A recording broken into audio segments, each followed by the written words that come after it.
Irmãos, abramos as nossas Bíblias no livro do profeta Malaquias, no seu capítulo 3, versos 13 a 18.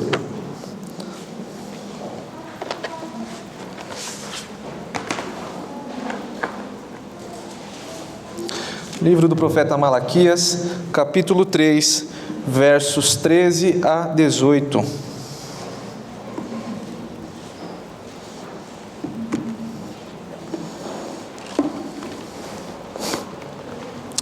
Diz assim a Sagrada Escritura: As vossas palavras foram duras para mim, diz o Senhor. Mas vós dizeis: que temos falado contra ti? Vós dizeis: inútil é servir a Deus. Que nos aproveitou termos cuidado em guardar os seus preceitos e andar de luto diante do Senhor dos Exércitos?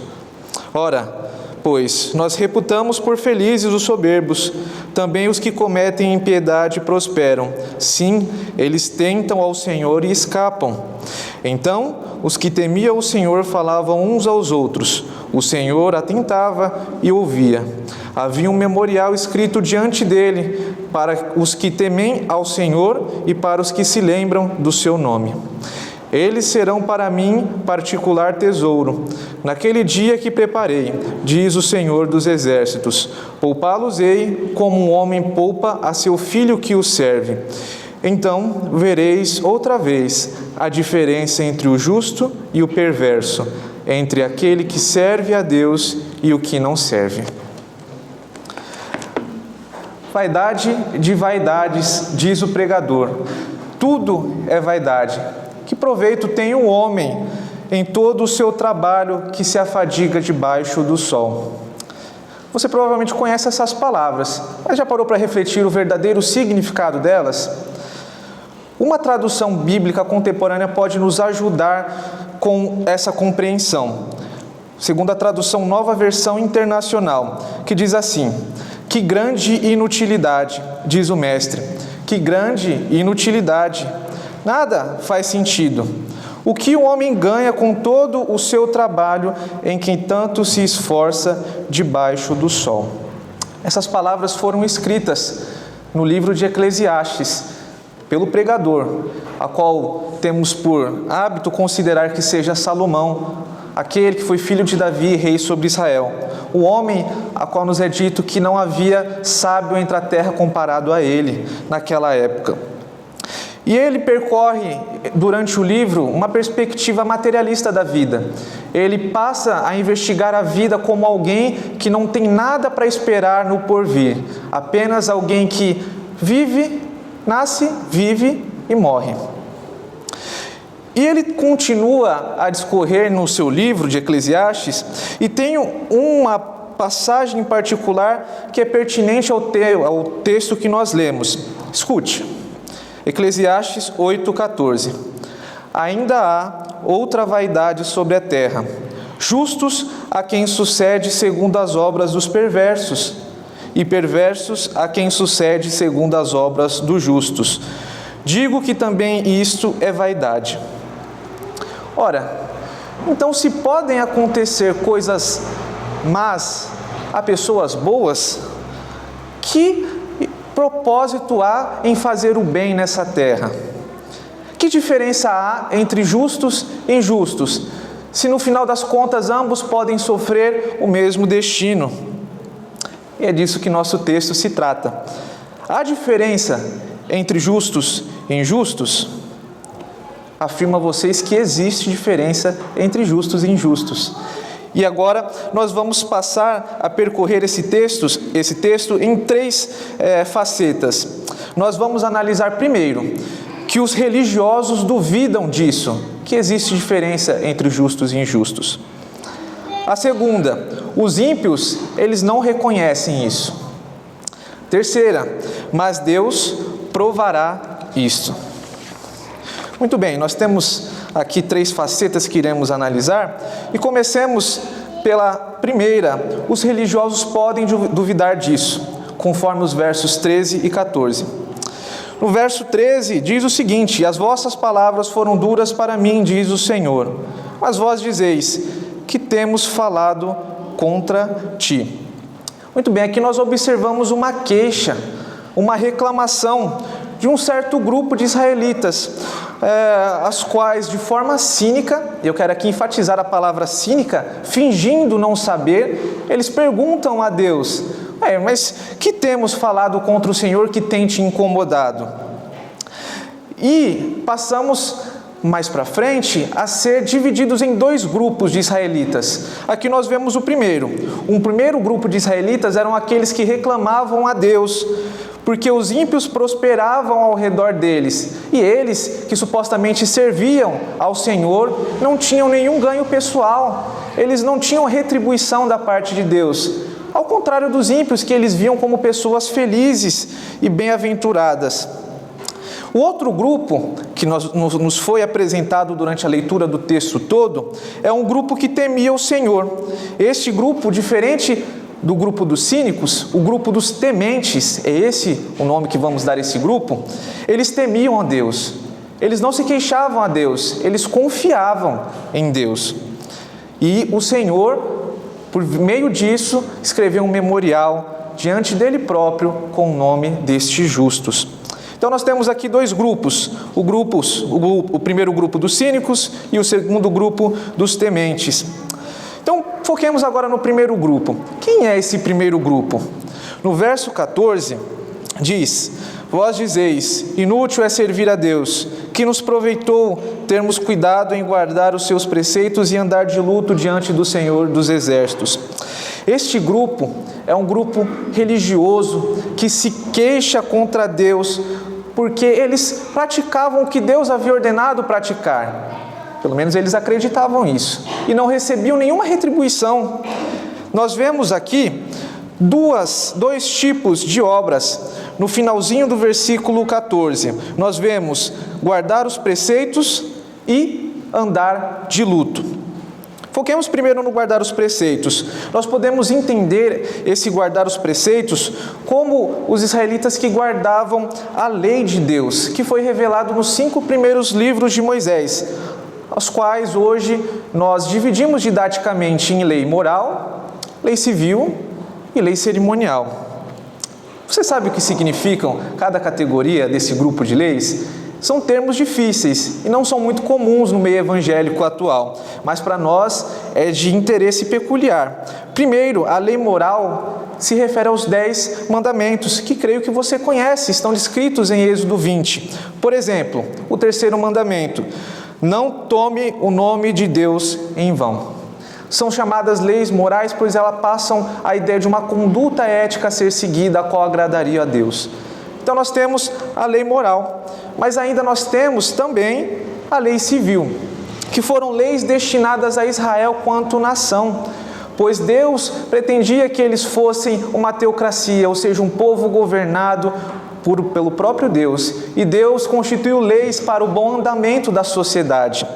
Por exemplo, Deus determina quais são os castigos para os crimes cometidos, tal como descrito em Levítico 20, 27, que diz que aqueles que eram os necromantes, ou seja, aqueles que consultavam os mortos, eles deveriam ser punidos com pena capital, através de apedrejamento. Eles deveriam ser mortos.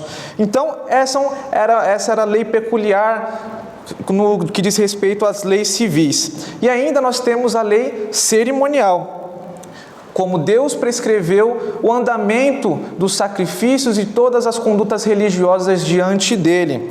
Por exemplo, como deveria ser realizada a Páscoa, a festa dos tabernáculos, o que deveriam comer, quando deveria ser, como deveriam estar os seus corações para com isso. Isso é o que nós chamamos de lei cerimonial. E os israelitas, esse grupo, os cínicos, eles pensavam que estavam cumprindo essa lei e que Deus era devedor de retribuir eles com coisas boas. E ainda mais, eles praticavam uma segunda obra, que eram os rituais de arrependimento. Ou seja, eles jejuavam, se vestiam de pano de saco, cobriam-se com cinzas, que era um costume da época diante do luto, e deixavam de praticar aquilo que a lei condena, que era o que Deus estimulava: arrependam-se de seus pecados, abandonem os seus pecados, não sigam um mau caminho. Então eles praticavam esses dois tipos de obras. E é isso que marca esse grupo. Um grupo de pessoas que eram religiosas, porém cínicas, as quais Deus os afrontava e eles fingiam que não sabiam por que Deus estava se queixando deles. Eles pensavam guardar a lei e faziam externamente, mas o seu interior não tinha a mesma disposição. E por que, afinal, eles duvidavam?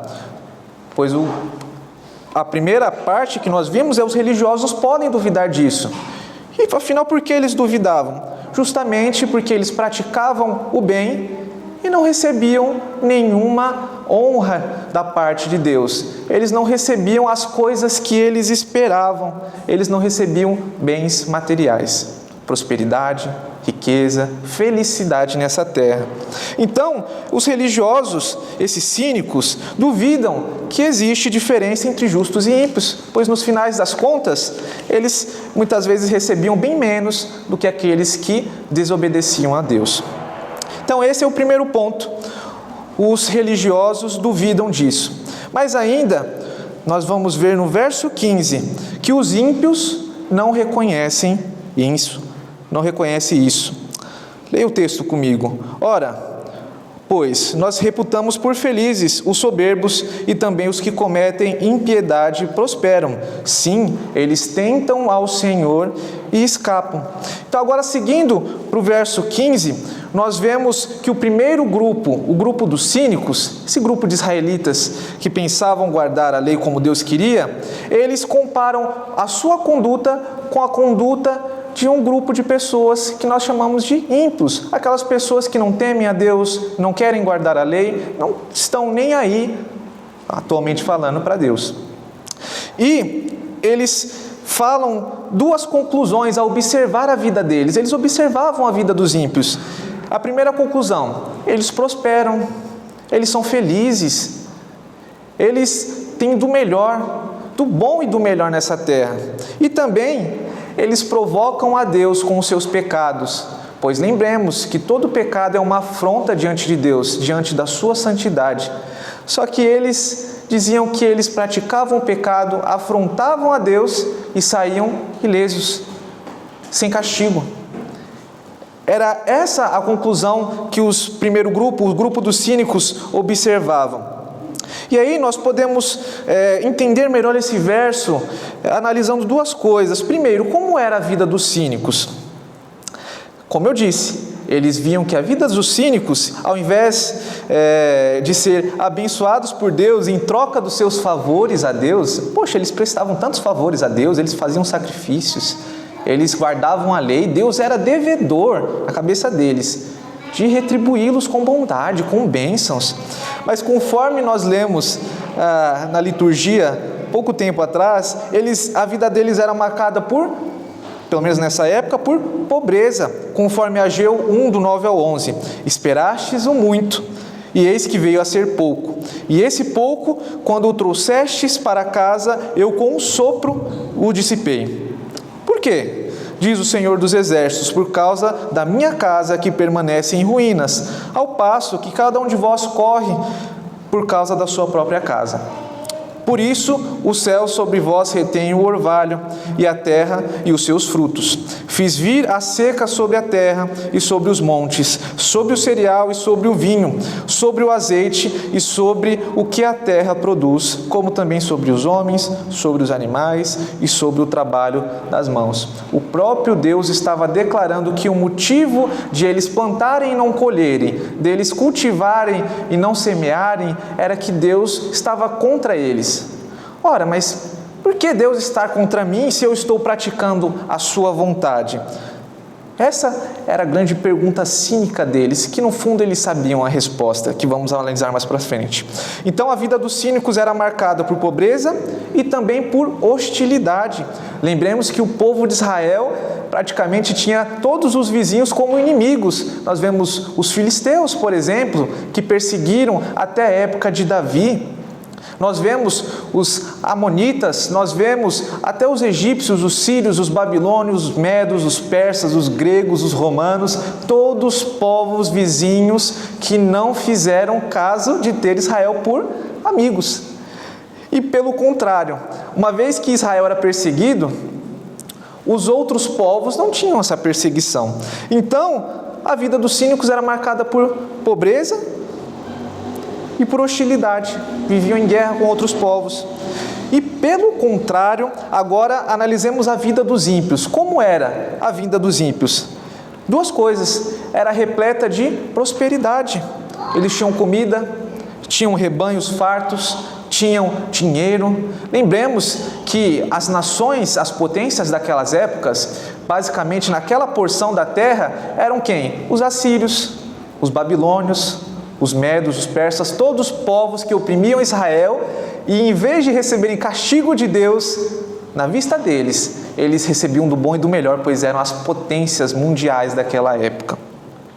E também tinham paz, pois como potência, eles não tinham que se preocupar com outros povos. Eles eram vitoriosos, eles faziam guerra e venciam. Então, a vida dos ímpios, para eles, é marcada por prosperidade e paz. Você conhece alguém que tem a vida assim? Eu creio que essa verdade é uma verdade atual. Poxa vida, nós observamos tantas pessoas que são a alta da sociedade, pessoas que têm casas e apartamentos luxuosos, pessoas que têm bons empregos com excelentes salários, pessoas que têm famílias que aos nossos olhos parecem ser famílias felizes, que tiram férias nos melhores lugares, no Caribe, na Itália, em só coisas finas, coisas luxuosas, mas não dão a mínima para Deus e seu Evangelho. São pessoas ímpias, que não temem a Deus, mas têm do bom e do melhor. Você conhece alguém assim? Creio que isso é uma coisa atual, não é uma coisa que se limitou àquele período. Então, na época dos israelitas não eram diferentes. Eles observavam como muitas vezes nós observamos outras pessoas na sociedade. Então, nós vimos que a vida dos cínicos era marcada por pobreza e hostilidade. E, pelo contrário, as vidas dos ímpios eram marcadas por prosperidade e paz. Então, uma pergunta nos faz necessária. Por que os ímpios não reconhecem isso? Por que os ímpios não reconhecem que há diferença entre justos e ímpios? Ora, meus irmãos e irmãs, muitas vezes nós mesmos, observando a palavra de Deus em outras porções da Escritura, chegamos a uma conclusão clara. Os ímpios confiam em si mesmos para fazerem tudo o que querem. Eles acreditam que são independentes, autônomos, acham que conquistam tudo por suas obras. Eles não reconhecem nada como vindo da mão de Deus. Eles creem que conquistam tudo, que são pessoas que merecem, pessoas que trabalham, que se esforçam e que não precisam de Deus nenhum para abençoar eles. Levantam cedo e fazem o seu. E cuidam da sua vida. É isso que eles pensam. Então, para eles não é necessária a existência de Deus. Então, os ímpios, eles não reconhecem que exista a real diferença entre aqueles que honram a Deus e que aqueles que não fazem questão dele. Muito bem. Então, nós vimos uma primeira faceta, que é o grupo daqueles religiosos que duvidam que há diferença entre justos e ímpios. Eles duvidam porque, se comparando a outras pessoas que fazem o errado e recebem coisas boas, eles, pelo contrário, fazem o bem e recebem o mal. Então, por quê? Eles duvidam disso. E o segundo grupo dos ímpios, que pelo pior, nem reconhecem isso. Acham que pelos seus esforços eles têm do bom e do melhor e não precisam de Deus. Conforme nós vemos, não recebem punições, não recebem castigo. Deus é só uma criação da humanidade moderna, eles podem até chegar a dizer. Mas nos versos 16 a 18, nós vemos uma mudança drástica, algo que nos chama a atenção. Diz o texto: então, os que temiam ao Senhor falavam uns aos outros. O Senhor atentava e ouvia. Havia um memorial escrito diante dele para os que temem ao Senhor e para os que se lembram do seu nome. No verso 16, agora nós passamos a ver a descrição do segundo grupo de israelitas, lembra?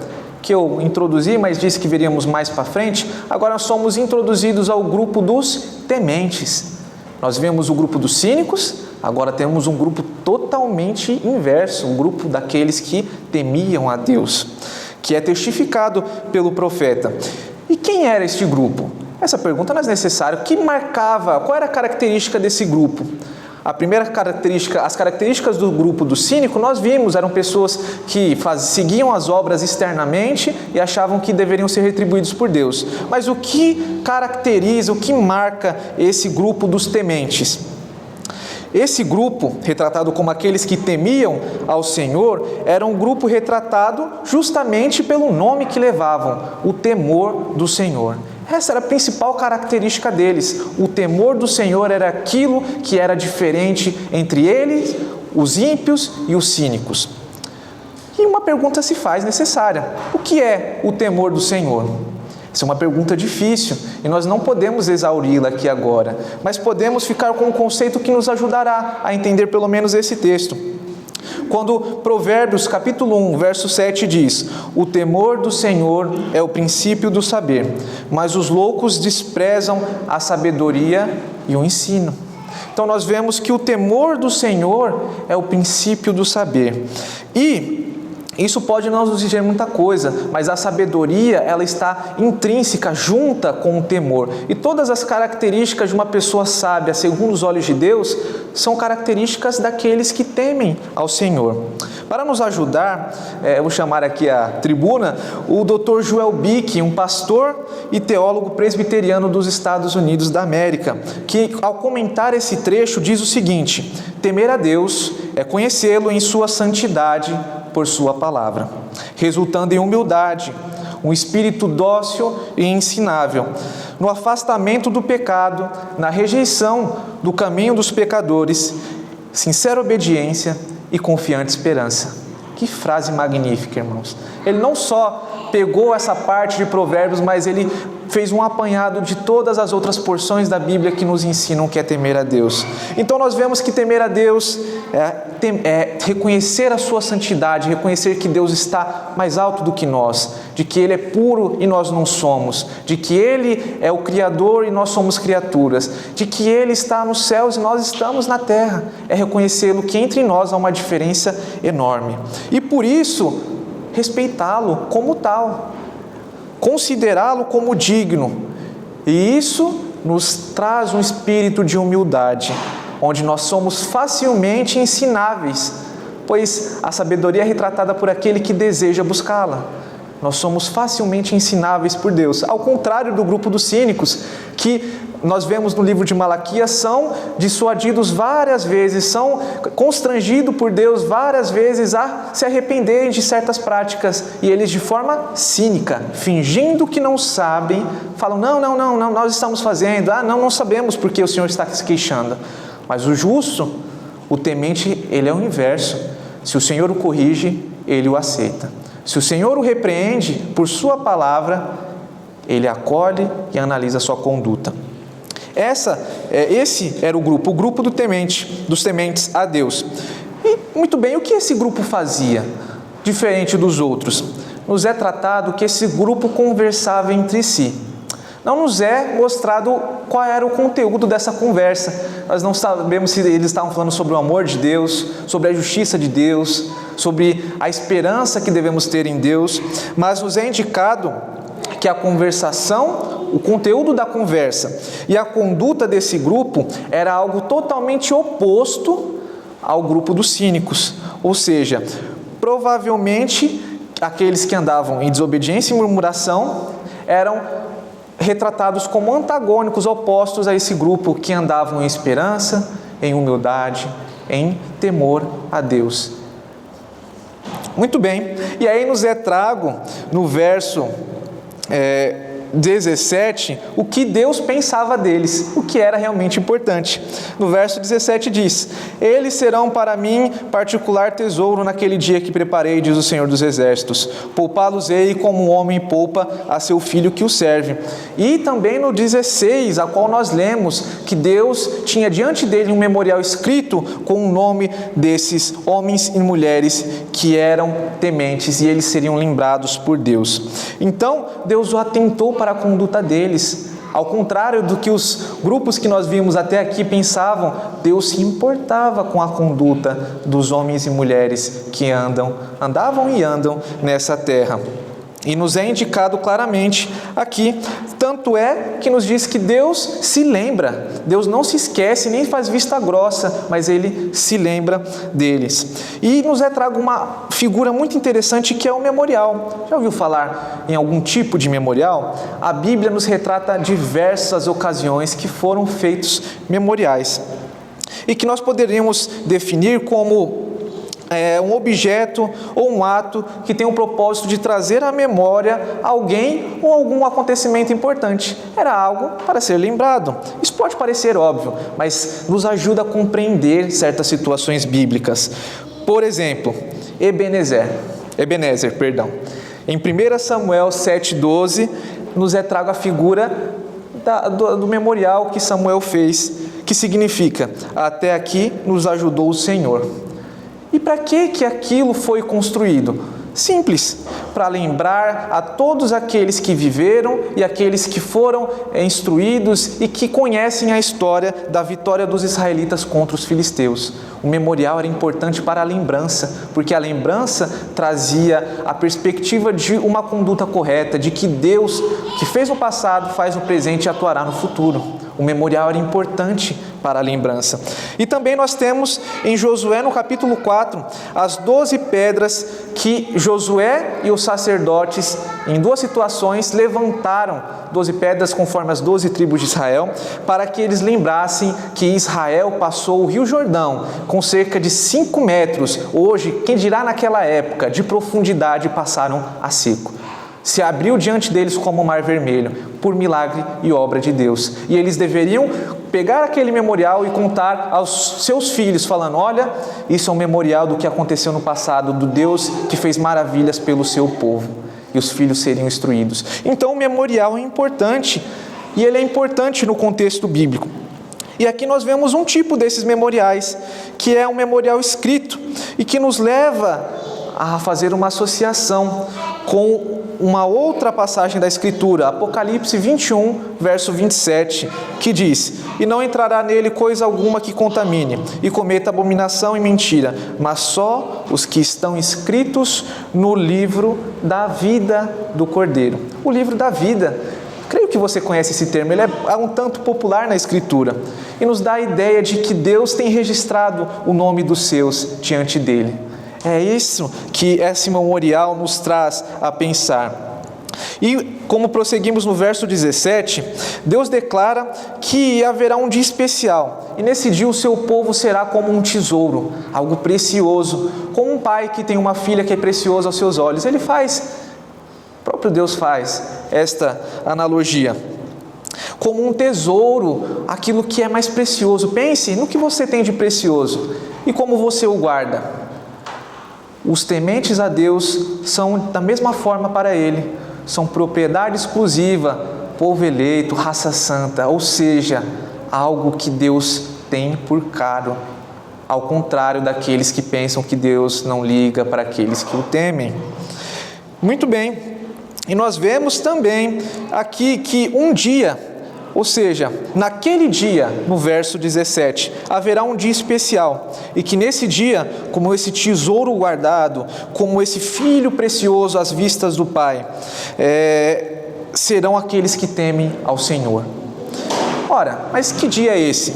A Escritura nos diz, nas diversas porções, que nós somos levados a esse termo: o dia do julgamento final. A Bíblia nos diz que um dia, embora nós não saibamos qual, nem quando, nem quanto tempo demorará, Deus porá a termo todas as coisas. Ele julgará todas as coisas. Conforme mencionado, por exemplo, em Joel, capítulo 3, verso 14, que diz: porque o dia do Senhor está perto. E ele retrata como um dia de julgamento. E também, 2 Tessalonicenses 2,2, que descreve agora que a revelação progrediu, que eles têm um maior conhecimento da vontade revelada de Deus, como o dia de Cristo. Pois nós sabemos que o dia do juízo se iniciará quando Cristo voltar, junto com seus anjos para julgar e trazer luz a todas as coisas. Então, Neste dia será trago a diferença entre o justo e o injusto. Ainda, por exemplo, em Atos 2:20, que diz: o sol se converterá em trevas e a lua em sangue, antes de chegar o grande e glorioso dia do Senhor. As imagens são tragas para realmente causar uma sensação de algo terrível, pois algo grandioso acontecerá. E é isso que é retratado para nós. Então, nós vimos que os justos para Deus são importantes e que Deus provará isso. Os religiosos, os cínicos, duvidam que há diferença entre justos e ímpios. Os ímpios nem reconhecem isso, mas Deus provará futuro isso. E Deus provará, retratando nessa breve capitalização que nós temos um grupo de tementes. Nós vemos que esse grupo seguia a Deus em pensamentos, palavras e obras, e que Deus pensava bem deles e que Deus o teria por memória sempre, até que chegasse o grande dia. Então, muito bem, quando será provado? No dia do juízo final. E o Senhor Jesus Cristo foi muito enfático em seu ministério aqui na terra para ensinar os seus discípulos como seria, através de parábolas e analogias. Por exemplo, Mateus 25, do 31 a 34, nos é retratado que há diferença entre justos e ímpios, pois um se separa do outro, um grupo está distante do outro. Observe: quando vier o Filho do Homem na sua majestade, e todos os seus anjos com ele, então se assentarão no trono da sua glória, e todas as nações serão reunidas em sua presença. Ele separará uns dos outros, como o pastor separa dos cabritos as ovelhas, e porás as ovelhas à sua direita, mas os cabritos à esquerda. Então lhe dirá o rei aos que tiverem à sua direita: vinde, benditos de meu Pai, e entrai na posse do reino que vos está preparado desde a fundação do mundo. E, pulando para o verso 41, então dirá também aos que tiverem à sua esquerda: apartai-vos de mim, malditos, para o fogo eterno, preparado para o diabo e seus anjos. Lembrando aqui, irmãos, sem nenhuma perspectiva política ou de nenhum dos irmãos que estão sentados à direita e à esquerda. É apenas uma figura que o Senhor Jesus Cristo usou para retratar. Então nós vemos o principal: a separação entre justos e ímpios. E isso é o carro-chefe desse texto, para que nós o gravemos, esta verdade. E ainda no Evangelho segundo Mateus, no capítulo 13, dos versos 24 ao 30, uma parábola muito conhecida, lhes diz: a outra parábola lhes propôs, dizendo: o reino dos céus é semelhante a um homem que semeou boa semente no seu campo. Mas enquanto os homens dormiam, veio o inimigo dele, semeou o joio no meio do trigo e retirou-se. E quando a erva cresceu e produziu fruto, apareceu também o joio.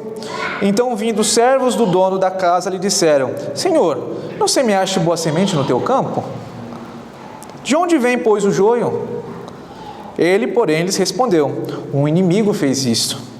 Mas os seus servos lhe perguntaram: queres que vamos e arranquemos o joio? Não, replicou ele, para que ao separar o joio, não arrancais também com ele o trigo. Deixai-os crescer juntos até a colheita, e no tempo da colheita direis aos ceifeiros: ajuntai primeiro o joio, atai-os em feixes para ser queimados, mas o trigo recolhei em meu celeiro. Eu creio que muitos não estão familiarizados, mas o joio é uma semente que cresce muito parecido com o trigo. Ele tem certas diferenças e, ao contrário do trigo, não serve para muita coisa. É como se fosse uma erva daninha.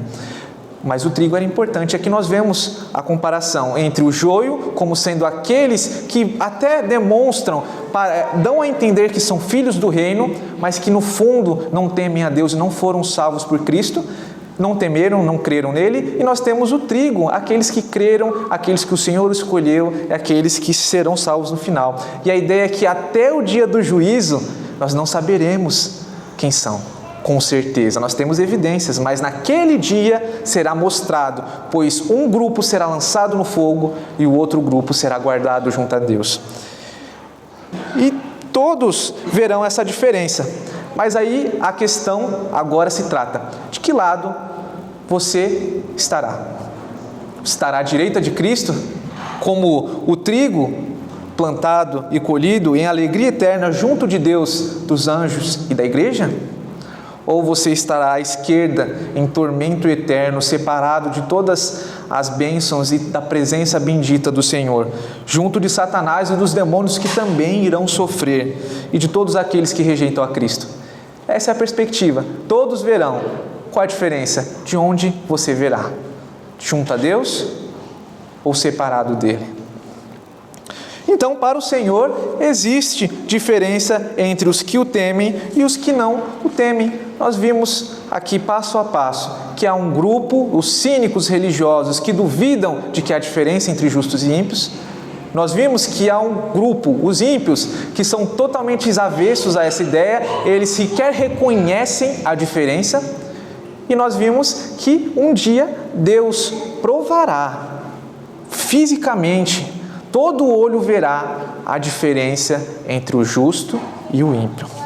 Muito bem, irmãos, agora nós vamos a algumas conclusões práticas para que nós apliquemos a esses dias. Nós observamos algumas, mas prosseguiremos com mais outras. Então, primeiro, cuidado.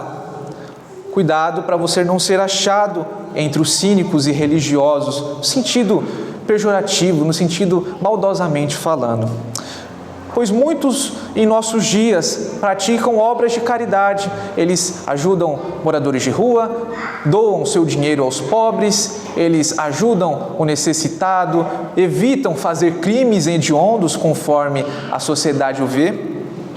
E acham que por suas obras, seja qual religião que for, eles merecem, lhes é devido o favor de Deus.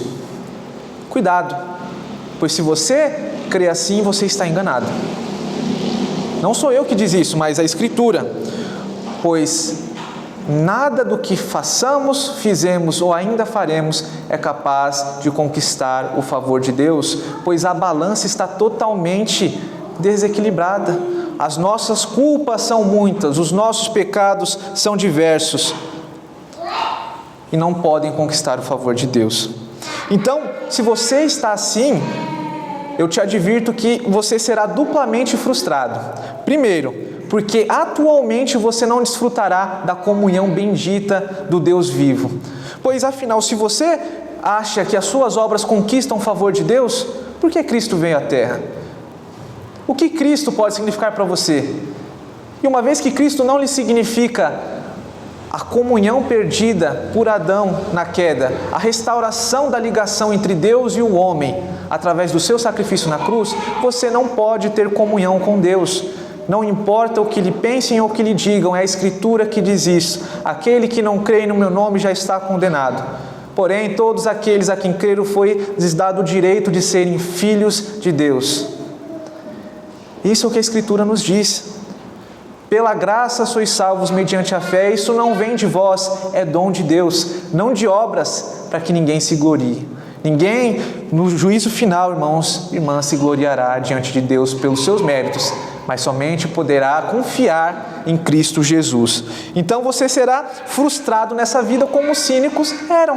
Eles eram frustrados, pois eles pensavam que por fazer as obras externamente, deveriam receber as bênçãos de Deus.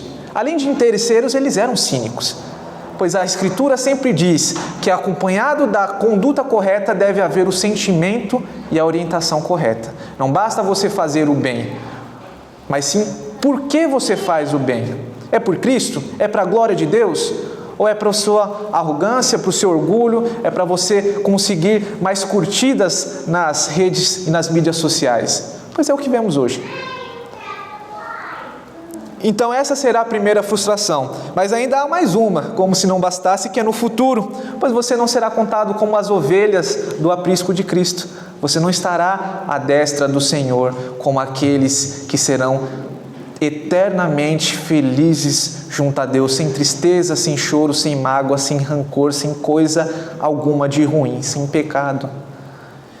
Então, cuidado para você não ser achado entre os cínicos. Ame a Deus, siga a sua lei, mas tenha certeza de que você não faz o que faz para conquistar o favor de Deus, mas sim porque você já foi amado por Cristo, você já foi salvo e redimido na cruz, e você está certo disso pela palavra de Deus. Ainda, uma segunda conclusão que nós podemos tirar: ímpio, você pode enganar a si, mas não pode enganar a Deus. E é isso que nós vemos. As pessoas lá fora podem até tentar enganar a si mesmos, dizendo que Deus não existe, Deus não se importa comigo, Deus criou o mundo e se afastou, Deus não liga para a minha conduta, importa que eu não mate ninguém, não roube, Deus não se importa com as demais coisas. Os ímpios enganam a si mesmos a pensarem assim, pois nós somos advertidos fielmente de que Deus que sonda os corações trará à luz todas as obras que pratiquemos. Uma analogia muito simples que nos pode dar a entender melhor é como se fosse uma represa. Imagine que você está diante de uma represa. Que o ímpio, melhor, não desejo que você esteja nessa represa, que o ímpio é aquele que está diante de uma represa, a qual está se acumulando de água. E a água vem, a água se acumula, chove e a barragem está cheia. Só que essa represa não comporta tamanha quantidade de água e começa a surgir uma brecha e começa a vazar água. Começa a vazar, até que a represa é destruída pela fúria, pelo fluxo, pela quantidade de águas. Assim é a ira de Deus. Nós vemos que Deus tem abreviado os dias para que aqueles que lhe são seus sejam salvos. Mas a ira, o cálice da ira está se enchendo, como se encheu sobre Sodoma e Gomorra. E num dia, toda essa ira, como uma fúria, uma multidão de água será esbanjada de uma só vez, e não haverá quem escape dela. Esse é o retrato do ímpio diante de Deus. No juízo final, Cristo derramará da sua ira sobre todos aqueles que o rejeitaram, assim como uma represa consome uma pessoa que está diante dela. A ira de Cristo consumirá todo aquele que não o tem por Salvador. O único caminho para a salvação é Cristo. Ele é aquele que nos redime, pois somos pecadores, nós não merecemos o favor de Deus, nossas obras não conquistaram nem poderão conquistar, a balança está desigual. A nós não nos resta esperança alguma, se não sermos condenados ao inferno sem Cristo, pois Ele nasceu, encarnou, viveu, foi crucificado, sepultado ao terceiro dia, subiu aos céus, para que nós pudéssemos ser reconciliados, pois Ele morreu a nossa morte para vivermos a sua vida. E isso não nos é cabível de conquistar, mas é aceito pela fé, através dessa grandiosa graça. Jesus Cristo é a única esperança dos homens, então cuidado, você engana a si se não reconhece o Evangelho, mas de Deus você não engana e não enganará. Cristão, agora uma mensagem de alegria e de consolo: alegre-se, pois o seu nome está arrolado nos céus. Lembra-se dessa frase dos discípulos? Onde Cristo fala: alegre-se não porque vocês expulsam demônios, mas os seus nomes devem estar escritos diante de Deus. E isso é motivo de alegria, porque tudo o que fazemos nessa vida é passageiro. Muitas vezes nossa retribuição não estará aqui, mas de uma coisa estamos e devemos estar certos, que aqueles que creem em Cristo receberão um galardão da parte dele.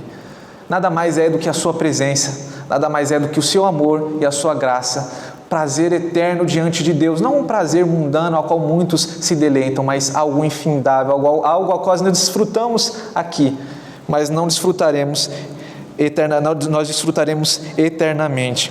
Então se alegre, tenha esperança. Ao ver o ímpio prosperar nessa terra, não desanime. Faça que nem o salmista, que ao olhar ao templo de Deus e ver o fim do ímpio, se alegrou e continuou a servir a Deus, conforme o Salmo 73. Continue a temer a Deus. Há benefícios e bênçãos que não podemos contar no porvir. E não se frustre por causa disso, pois em todas as coisas nós somos mais do que vencedores, seja na tribulação, seja os principados, seja a morte, nem a vida, nada poderá nos separar do amor de Deus que está em Cristo Jesus. E essa é a nossa alegria, o nosso galardão. Ao contrário dos cínicos que desejam bens materiais, nós sabemos que nós temos tesouros que a traça nem a ferrugem corrói, nem os ladrões escavam e roubam. E por fim, persevere, pois logo Cristo voltará.